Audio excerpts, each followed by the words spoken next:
Welcome to the One Player Podcast, the show on solitaire board games. I'm your host, Albert, and this is episode 357. Albert, what is the right way to talk to giants? You talk up to them. Use big words. That's a good idea, actually. Yeah. I like it, Julius. Either one would probably work. Yeah, yours is way better, though. And that was fun. And today's game is about giants. It's a weird game, actually. It's not a weird game. It's an amazing game. It is called Leviathan Wilds. And maybe it is a weird game. Yeah. The theme is strange. You're climbing up these Leviathans to rescue them, and it just seems really unique. Leviathans, well, if you've ever heard of the older video game Shadow of the Colossus, it's largely based on that video game. In Shadow of the Colossus, it is a video game where there are giant colossuses. Now with that one, I guess you're trying to actually kill them because you're stabbing them with the sword and somehow harvesting some like darker stuff that comes out of them. Not very clear. But that is Shadow of the Colossus. This is the board game version of that. So if you have fond memories of that older video game, you'll enjoy this one. In Leviathan Wilds, it's a cooperative game where you are tiny little dudes on a big map book with giant leviathans that you are trying to climb up them. And there are these crystals that have infected them with this poison driving them mad. And your job is to climb your way over to the crystals, avoid the attacks of the maddened leviathans, break all the crystals. And if you manage to do so before all of your characters are exhausted, you win. And you free the leviathan of its evil influences. Theoretically, the game says you're freed of its evil influences. Sometimes that means that they get really mad and go crazy anyway. Sometimes that means that they go happy and just start being happy. And sometimes that means they go to sleep. There's a little card blurb for story for each of them. Oh, cool. Okay. Well, so then let's go jump into the stuff. You kind of gave a decent summary of the game. That's generally my goal, to try to be decent. How about the components then? You mentioned there's a flip book in there. That's exciting. There is a flip book. It is a gorgeous flip book. There's a full art flip book, which is the map where you're going to be playing it on. The flip book has the graphic for, there's 17 double-sided pages of the Leviathans, and you'll lay that out, and that'll be the map that your characters are trying to do. So your guys are tiny little ones, and the book is a full book of these giant Leviathans. The map has a grid that your guys are going to be climbing across, with each node depicting a special type of effect that it has, whether it be that there's some helpful mushrooms going there, some crystals there that you need to break to win the game, or if there's some sort of dangerous terrain. But you'll climb over that giant map to be able to do that. There are crystals. The crystals are dice. The dice are not rolled. The dice are used to keep track of how much health each of the crystals have. I'll get back to those dice in a minute. But the dice are dice. There's purple and there's blue. The purple is just standard ones. The blue is blight ones, which deal you extra damage. There are cards for the threats. Each threat comes with a deck of 6 cards, usually. Some of them have exceptions. But there's 6 cards. And every round, the bad guy is going to be using one of those cards. And you'll deal them out in a row. He'll go through those cards. He'll do one of the attacks. So you'll see the same attack over and over again, but in a randomized order. You said that the threats are per Leviathan. Is that right? The deck? There's a giant deck of 17 sets of 6 cards or so each. So each Leviathan has its own threat that ties into the theme of what that Leviathan is doing and the level of difficulty or complexity of that Leviathan. Got it. Okay. So that, and I'll get back to that, but yeah, that makes each Leviathan feel very unique, but also makes it feel very consistent. So each of them has a different set of 6 cards, but it's only a 6-card deck. So kind of similar to bosses from a video game, you'll learn their moves and you'll be able to adjust and accommodate for them. Yep. And using a small deck adds a little bit of replayability because each game will be different. Yes. I mean, not really, because it'll keep running through every 6. So in 6 rounds, you'll see the entirety of the deck. So that's replayability is going to come from something else that I'll discuss later. Okay, more components then. So you said there's dice. Lots of dice? There is not lots of dice. There's some number of dice. It's not that many. It's 12 dice. Enough. They're not used for dice. They're used for counters, though. It's essentially Right. just a take-up dice. In terms of what player components have, the primary player component everyone has is going to be a board. Now, mine has all the deluxe stuff, so it's a 2-layer board that has slots at the bottom for your health and your level of corruption.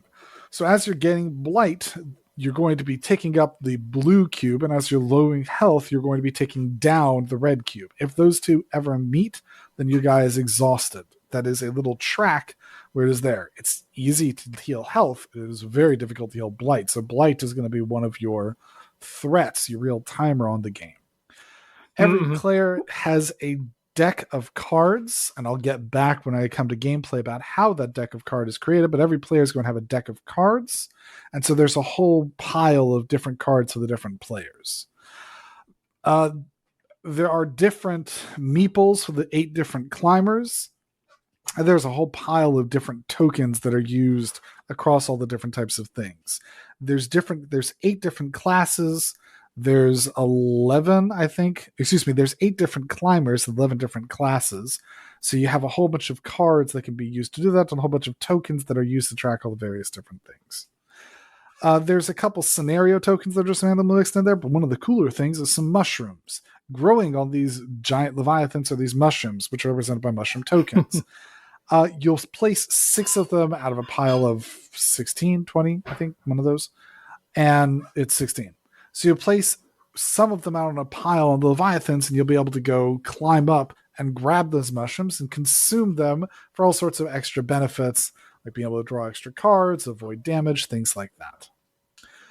The last component that I want to talk about is these attack markers.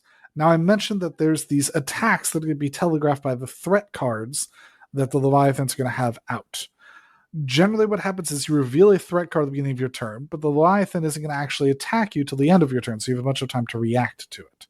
In order to show where the Leviathan is attacking, there are these attack markers that you'll put on the board to show where it is that he's attacking, and then you got to get away from there before he actually strikes there at the end of your turn, or everyone else needs to get away from there at the end of your turn. Having now discussed all of the components, let me go back and actually discuss my thoughts on some of the components. You ready for this, Albert? I am ready. Yes, I want to hear more, actually, especially about, say, the board and the meeples, and I want to hear about your special upgrades. So, in terms of the board is huge, and you are having to track from node to node. So, sometimes it's hard to immediately notice whether a crystal is on your node or not, if a die becomes a little bit dislodged or not. So you kind of want to keep the dice sort of on the node, but the problem is then you have a bunch of things on the node. You want a mushroom token on the node, you want a die on the node, you want multiple climber figures on a node, and then if you have attack markers, you want an attack marker on the node. So things can get a little bit tight when you're doing those. I think the attack markers make it even worse to a degree. The attack markers are these plastic circles that they kind of get in the way a little bit. You want to have them, you want them to be very visible. They're very dangerous if you want to avoid those attacks. So you want to be very aware to get away from them. But often the attacks don't only hit where the attack markers are. They can hit in a little S shape all around it, or they can hit one diagonal, 2 across. They can hit a straight line. They can hit a line all the way across. You have to look at the attack marker, consult back to the card, figure out where they're going to attack. So you anyway have to figure out where they're going to attack. And it's perhaps a point of danger, but it's less recognizable as an immediate point of danger than would be most helpful. And they just get in the way. If you have multiple people around, everyone's in a tight, compact area, it's just enough to bump someone or bump a die or bump a token that's on the next one over. I don't know that there's game.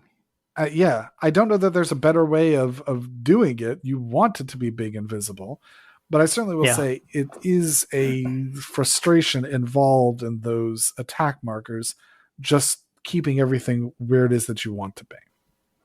So to describe those markers, you said they're plastic. They sort of look like like a crown, kind of like a little 3D crown. It's basically Yep. like in a cartoon. If you do a punch, you see a starburst of bright red that comes out. That's what it is. It's that red starburst. Yep. That is exactly what it is. Is it big enough that a die will fit in and things like that in the center of it? Yeah. It is big enough Okay. that a die and a meeple and a mushroom token will fit in it, Oh, but wow. you won't know the bigger problem is not the stuff that's in it right on the center of the node. The bigger problem, honestly, is the stuff on the nodes to the left, right, up, and down from it. Right. Yes, Because they it's get just a crowded out. little bit pushing over on those and just messes up those areas. And some of the Leviathans have enough nodes and are crowded enough looking that it could be a problem. Like some of them, like there's a picture of here, one that's a tall, skinny monster, and he doesn't have that many spaces, honestly, and they're sort of spread apart anyway. They're pairs of rows All of of looks them, like it's a then. standard amount of spaces between each node. Yeah, but I'm saying there aren't that many nodes anyway in it. So and they're spread out. It's like he's tall and skinny, and his arms are wide, so there's space between the arms and the body. Then there's this giant turtle, and the whole giant turtle is just all nodes everywhere. Well, no, it's all the same size and it's all the same grid. The grid size is But no, they look standard. different. I'm looking at these two pictures, and one of Well, them, I'm telling you, they're not. One but is the just picture, rotated. It's landscape versus portrait. right? But he has way fewer nodes in the turtle. No, he doesn't. Really? Really. Wow. Okay, so that looks because the I turtle mean, looks like it's just a huge grid of oh well. 20 by Let me 10 or let me something. Where actually clarify a bit what you're saying because you're looking. I understand what you're looking at. The turtle that you're looking at is the easiest Leviathan out there. He's the mm-hmm. level 1 starter one, so you just are climbing with him. The next one that you're looking at is the standing up dude. There's open Yeah. air nodes between climbable nodes. So you have to jump between the climbable nodes in order to be able to easily traverse him. But those open air Uh, nodes are just as important as the closed nodes because they're used for tracking where you're jumping, how it is that you're moving, triggering any of your action cards, things like that. The I grid see. is the Okay, and so same. the picture Go I'm ahead. looking at, there's no nodes drawn in that open space. You have to just estimate how far it is. No, all of them have nodes. I think that's just concept art. Yeah, okay. That's my confusion. I'm looking at the rule Oh, book, not at you're a looking at the board rulebook. picture. Zoom in closer. You'll see a lighter circle on the open airspaces. Those are the nodes that are open Oh, yeah, airspace. yeah. Okay, you have to zoom in way far. Yeah, okay. Never mind. I take it all back. That is interesting. It's not at all obvious from the digital rulebook. It is very obvious when you're looking at the physical one. Got it. Okay. Sorry, everyone. Take it from the person who's played the game a bunch. Okay. But yeah, it's the same node, it's the same grid, it's a standard grid space. And that marker is just enough just to push out into the adjacent spots. I just wish it were like a tiny little bit smaller. Frankly, I kind of wish it were a flat plastic piece as opposed to pointy sharp. That's just a little bit tinier. I'm not sure. I guess maybe I want to mess around with various other options. I deal with Mm-hmm. it. It's fine. It just doesn't get centered. I try not to let any of my persnicketiness about stuff being centered get in the way. We just play the game and have a good time.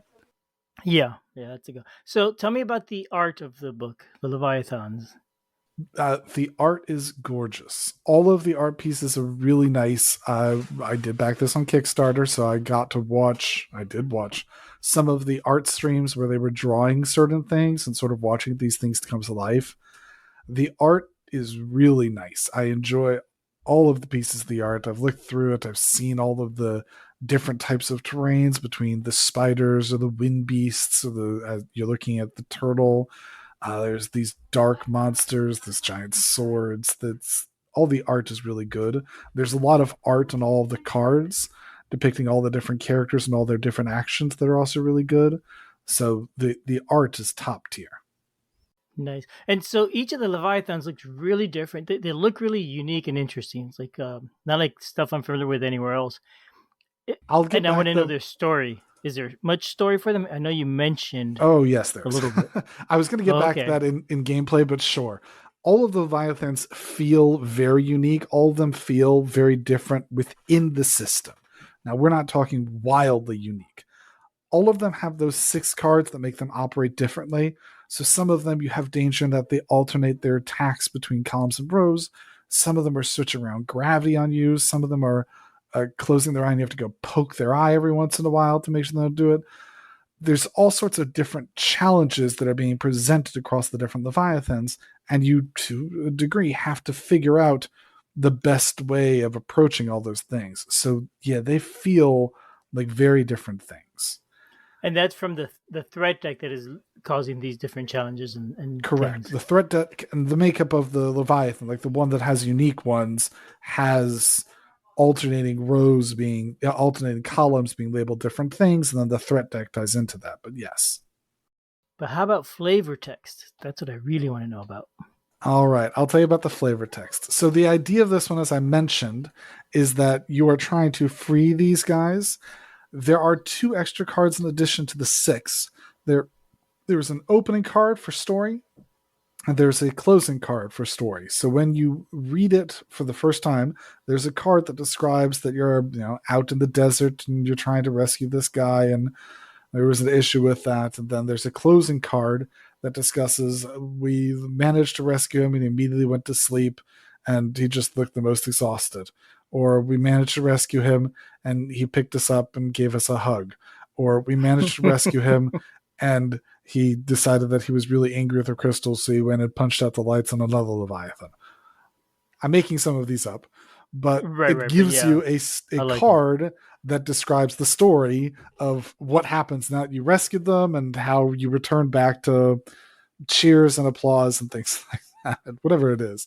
A very short story. This is not a highly narrative game, but there's enough narrative tacked on there that if you enjoy the little bit of story in there, it's there and enjoyable. And you said it fits on a couple cards, basically. It fits on 1 card each. Okay. All right. So that's all the components I want to know about. Unless there's more you want. Oh, no. I want to know about your special upgrades. There's a couple components I want to talk about. One is the dice. The dice are blue and purple. And I will say I have a fair number of colorblind friends. These are not colorblind friendly dice.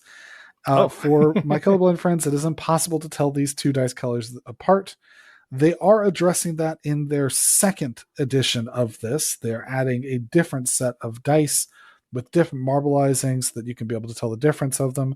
So if what I'm saying is interest to you, you are able to go and late pledge on that Gamefound site on the pre-order for that. But for this one, it is an issue, and you're going to have to be aware of it if you're playing with colorblind people. There is a printout that you could do to mark down which ones are which for colorblind people, but just be aware of it, I guess, is where you have to come through on that. And if you don't want to wait for the Gamefound to fulfill, you could go out and buy some dice, and just pick the ones to be the purple and pick the ones to be the green, and make sure they're very different. I don't know if it would match, but yeah, that would be an option. There's so many dice out there. There's something that matches. the issue you have is that you have to put the purple ones on the purple spaces and the blue ones on the blue spaces. So you have to come up with some sort of key for yourself on the board, and gets messy fast. Oh, okay.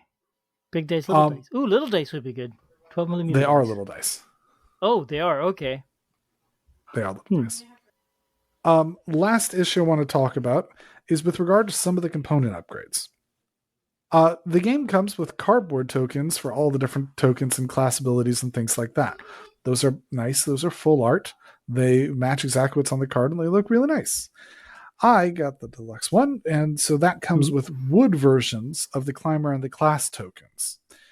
It also comes with an insert. The wood versions, in my opinion, are not as nice as the cardboard ones in terms of their art. Just because of some of the restrictions on wood, you can really have only one color when you're printing all these things. The tokens have multicolored art, have full art. They look nice. Like the gadget token, I think, is the one that's most noticeable to me. There's a gadget token. Stylistically, they probably match better. Yeah, they do match better. I think once you're playing, it sort of just fades to the background. But the gadget token, for example, it's pure white on one side and pure red and blackish on the other side. And I don't know. The wood is nice, especially the wood focus tokens are nice because those ones only really need to be one, that's fine. But some of the other ones, the cardboard just looks nicer. Mm-hmm.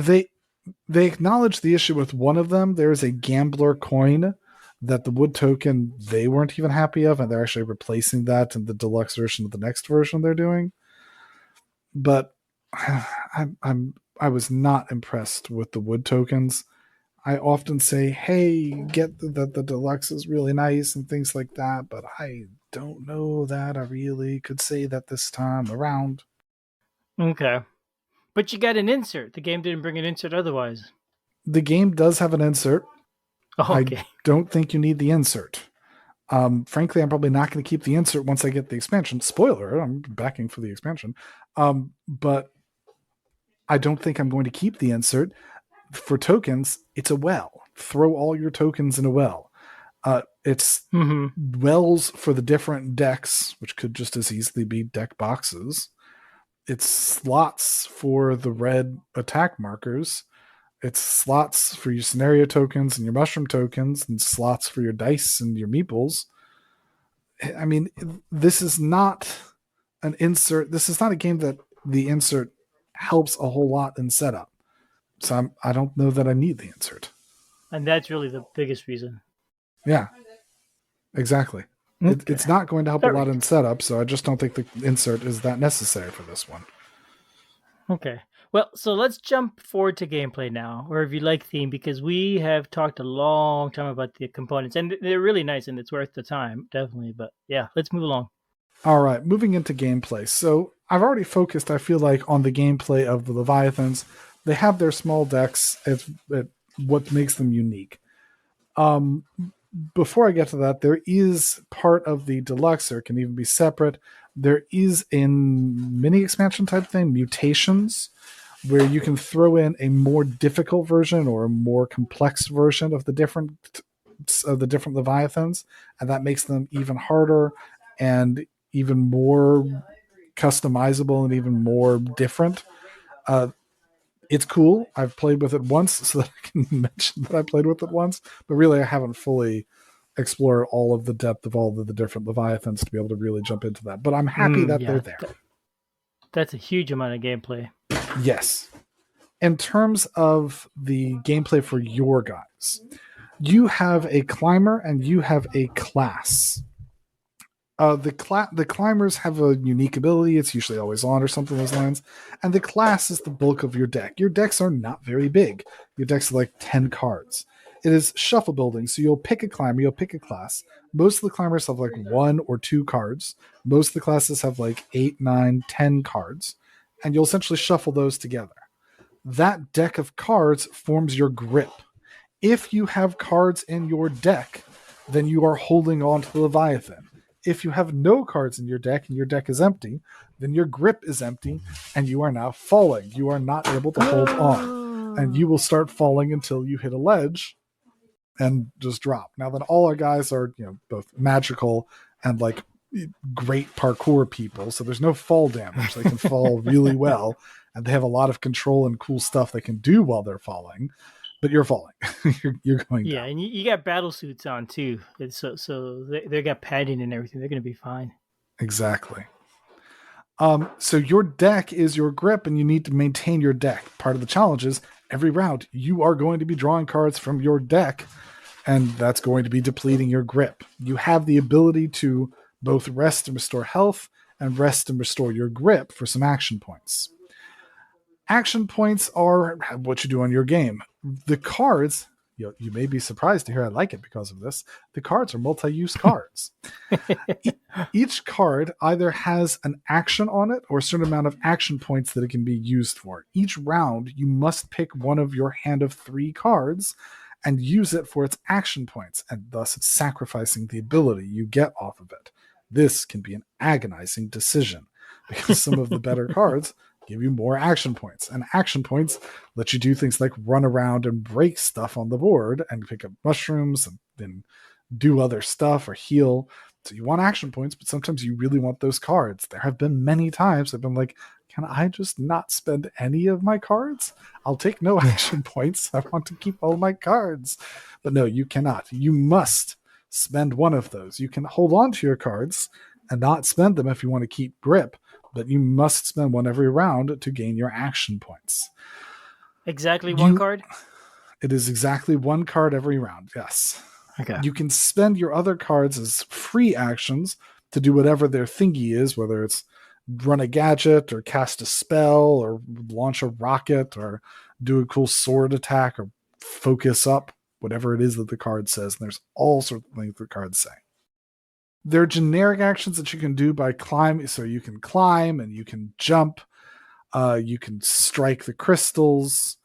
You can heal. You can rest. So there are generic actions you have. There's actions on your cards. And then there's the mushroom actions. You are just trying to run all those things through, repeating the cycle until you can break all of those crystals. The guy, the Leviathan, gets more and more dangerous over time. Every time he runs through those 6 cards, his rage track is going to increase. All of his cards have an angry side and a not so angry side. The angry side are much worse and much deadlier. So as he runs through those rage cards, he'll enrage more of them, and more of those cards, those 6 repeating ones, will be on their much deadlier angry side. You want to try to finish the game before he gets too enraged. Otherwise, you're going to be having a bad time. Are you able to calm him down anyway? Is there any way to like flip those cards back? There is no way to calm him down some. There is no way to reduce his rage. He is getting angrier and angrier, and it is up to you to break his crystals before you die. And it's probably not his fault. It's the crystals are making him angry, so... Sure, which is why none of them have ever attacked you after you break the crystals. Yeah, well, okay, so there's that. One, I didn't mention it at all, but I just want to mention it because it's a cool card, and every time it comes up, I'm like, oh, I want more of these to come out. There are injury cards, so various different effects of the Leviathans can injure you, and injuries are sort of a lasting bad effect that can be on your guy, so like he can only rest when he's out of cards, or harmful terrain harms him twice, or I don't know, there's a whole bunch of them. And these injuries just sort of give you an extra challenge that you have to deal with. I like those. They're fun. The extra challenge is fun. Just to have to work it into how it is that you're playing. I don't like them in that they're really annoying and they make it much harder, but it's a very enjoyable challenge. Well, that's neat. Okay. That sounds fun. Yeah, it's a nice unexpected thing you get to deal with. That really summarizes the bulk of the gameplay. The gameplay really is not very difficult. I didn't mention that the rules are very good. They explained it pretty well. Mm-hmm. I think there's a couple questions that I had that I asked the FAQ and made it through. But for the most part, the rules really explain really well what's going on. The rules are very good, are very simple. It is easy to play through it.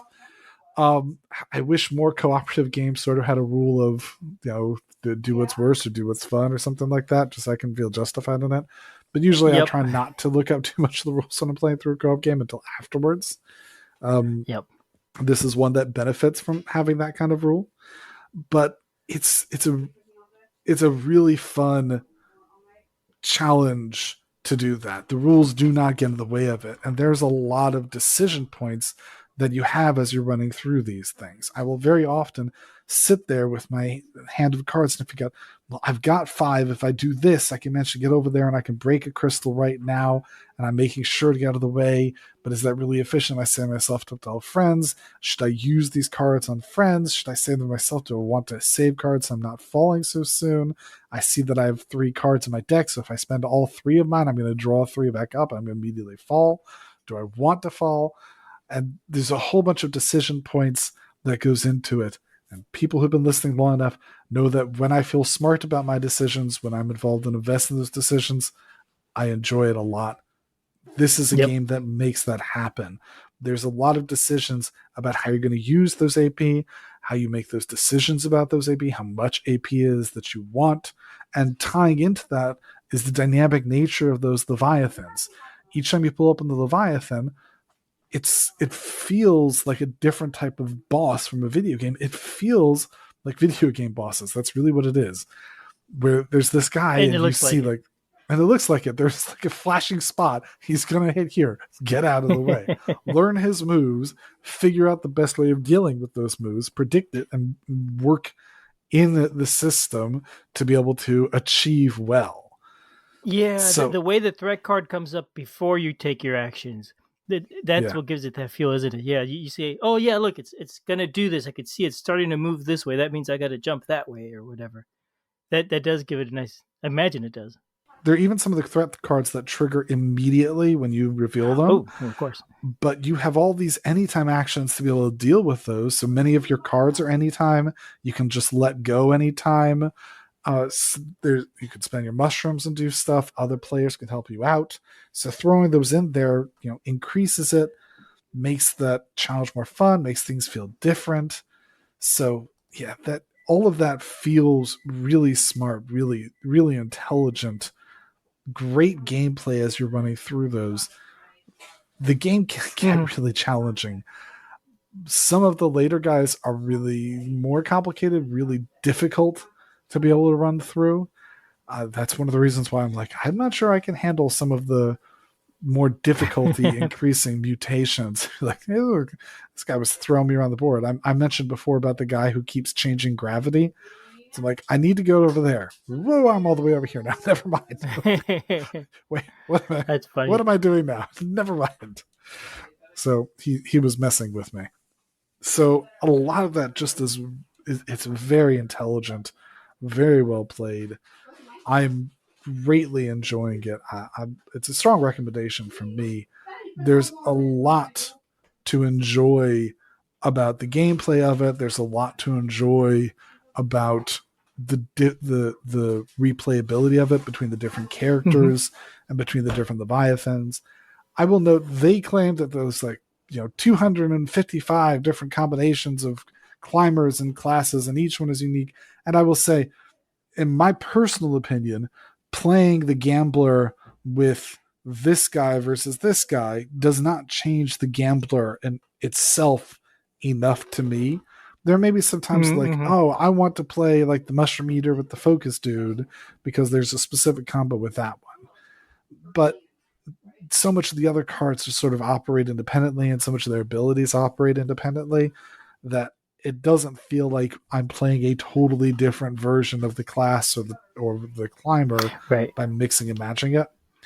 Now, So I imagine it's possible that may change with some of the Leviathans potentially, it but could, yeah. but Either way, to technically there's 250 combinations, but yeah, realistically it doesn't matter. It sounds like it doesn't matter that much. yeah, it doesn't matter to me. It's just there's 8 different climbers and 11 different classes, and mixing and matching those two isn't necessarily going to change that much for me personally.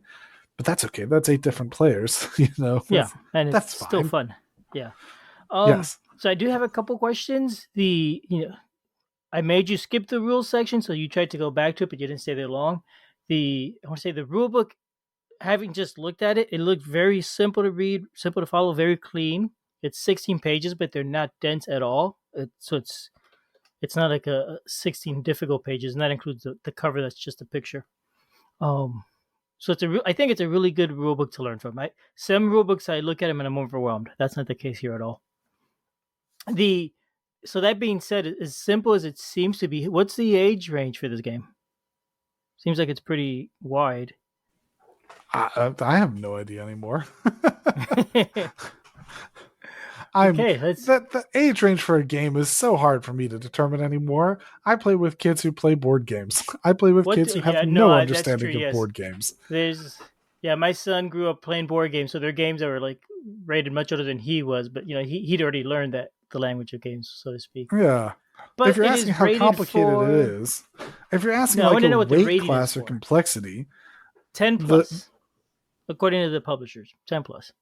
sure, but I Yes, think and that's more of a legal thing I know it usually. depends based on that, but that's a guideline. But in terms of Okay. complexity, there's more complex characters and there's less complex characters. And each one of them is very clearly shown. There's gears on each of the classes, the characters, and Leviathans that shows the level of complexity.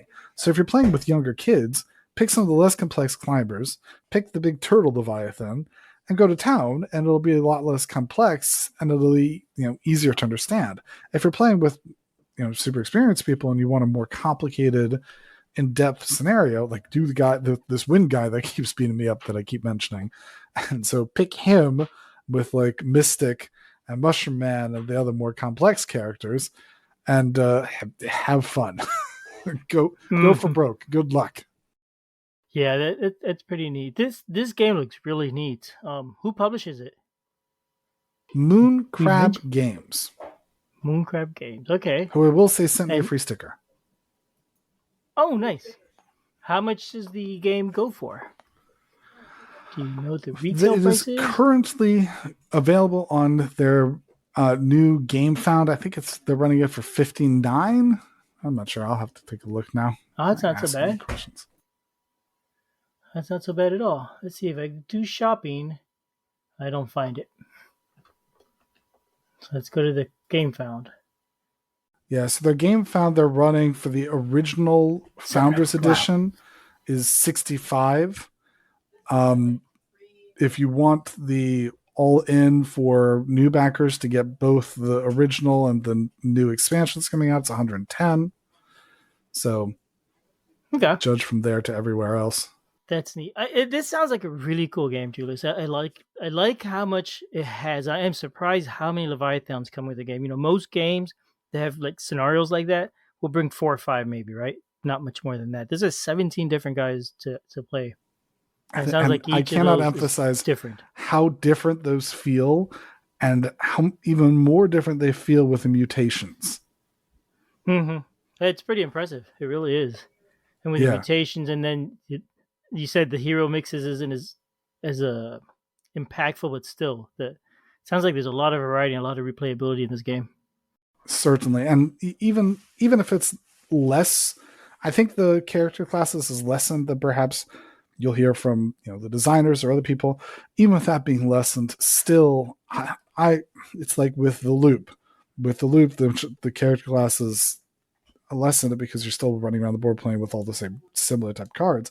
But I still think even so, the decision points that you get to make on how it is that you approach, how things are interacting, which cards you're getting, how it's affected by the Leviathan deck, the mutations, those things, those decision points continue to create interesting, appealing, involved decision points that keep you involved, keep you interested and engaged in the game, and make the game fun.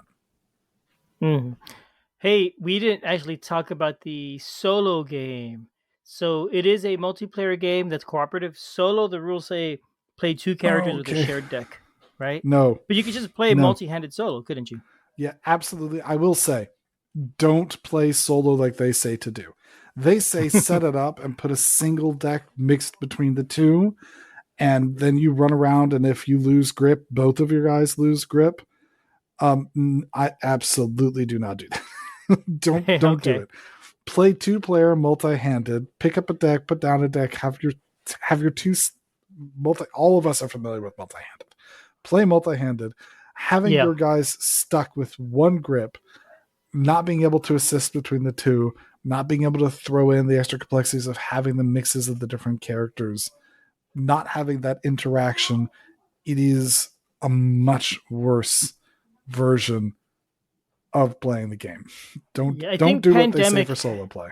Yeah, Pandemic has a similar rule in one of the expansions. Oh, now added solo, but yeah, I'd rather just play multi-handed. Absolutely. It works just fine.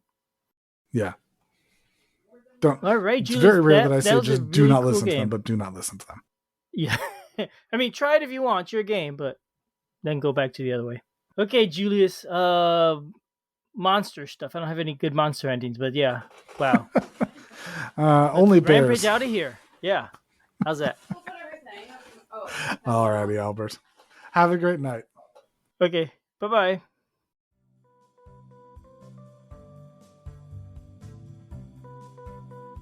Thanks for listening. We love feedback, so we love hearing from you.